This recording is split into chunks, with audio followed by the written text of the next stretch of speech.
పొరబాటున చేజారిన తరుణం తిరిగొస్తుందా?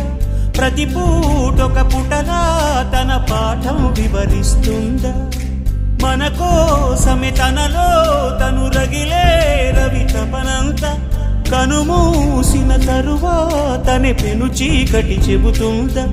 కడతేరని పయనాలెన్ని, పడదోసిన ప్రణయాలెన్ని అని